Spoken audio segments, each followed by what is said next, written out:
Hi, I'm Gohar Vardanyan, and today I'm back with another etude for the Guitar Etude series.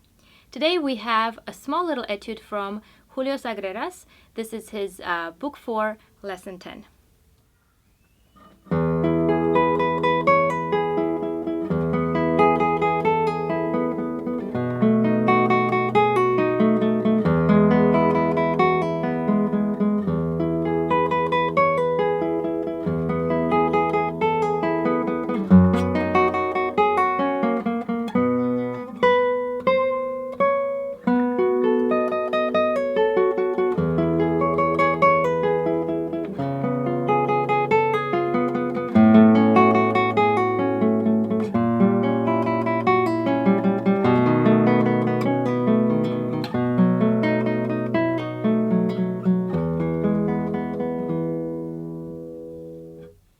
The reason I chose this etude was because of the right hand pattern. If you're familiar with Sagreras' lessons from his 6 books, he always mixes in some rest stroke notes within a free stroke pattern. So in this case, that's what I chose the etude for. The pattern that he has, and he actually says in his little notes at the top, be extremely careful with the right hand fingering. So he really wants you to follow those fingerings. The pattern is P-I-M-A, like a ascending arpeggio. Then you have this tremolo-like pattern, and then you have that rest stroke A, and then M-I-M-I.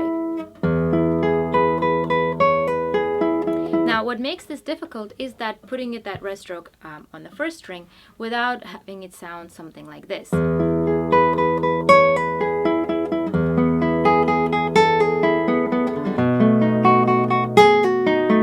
So what I was trying to demonstrate is putting a little bit too much weight on that A finger and really kind of struggling to play that, and the fact that my hand was moving up and down every time I switched back and forth.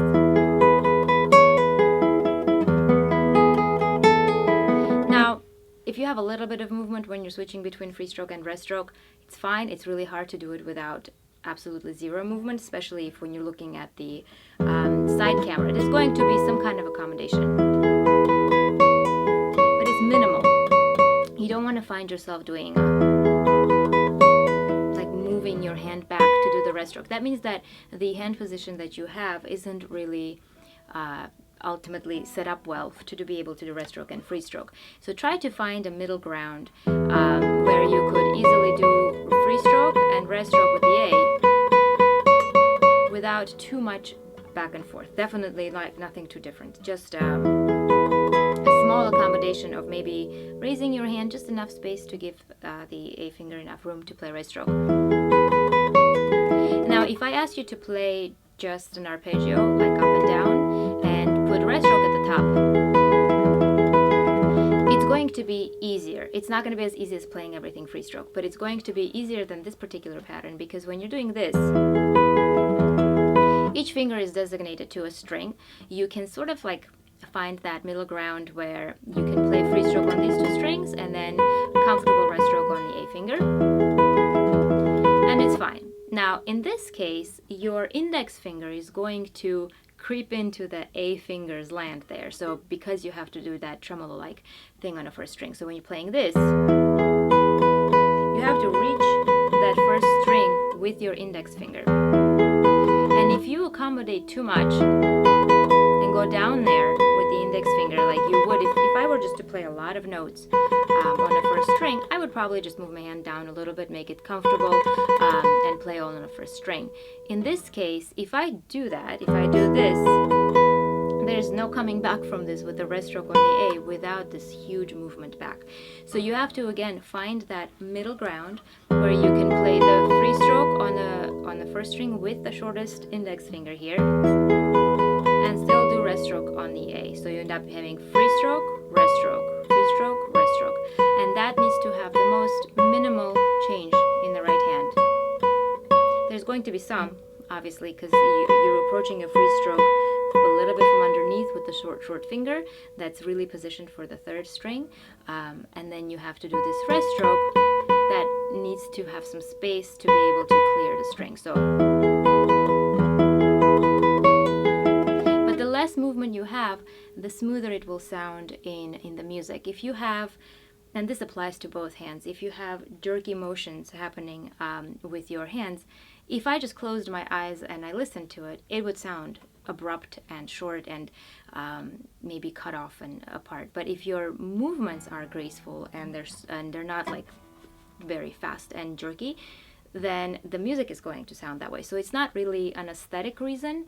You want to have no movement really between the rest stroke and the free stroke. It's ultimately about blending in the rest stroke with the free stroke without anyone being able to tell that you switched techniques.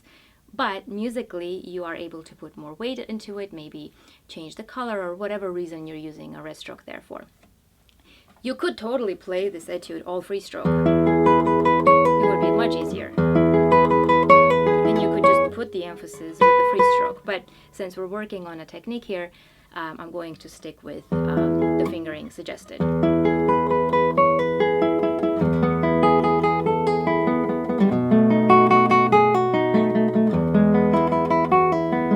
If you work on your free stroke and rest stroke and try to make them as interchangeable as possible so that the listener can't just guess, then really you have no limit as to which technique you're going to use, and you don't have to worry about, oh, are rest strokes allowed or are free strokes allowed? It's both. You just have to do good and make sure that you're musically you're not really influencing it too much. So I hope that helps you. This is really a good one to learn if you're trying to work on that switch. And it won't happen right away. You have to have the patience and to kind of figure out how to hold your hand, how to move, to be able to blend it in. So don't get frustrated if you sit down and the first thing you do is, switch. That's going to happen. But you have to sort of find the way to minimize that so you could really easily throw in a rest stroke in there and not be noticed, not have it be noticed. So I hope this is helpful. Oops. I hope this is helpful. I won't be able to make any videos for the next couple weeks because I'll be traveling to Utah. So for any of you who are in Utah, you can check my website for the concerts the next couple of weeks. But when I come back, hopefully there'll be another etude to be uploaded. So I hope you have a good couple of weeks, and I will see you soon.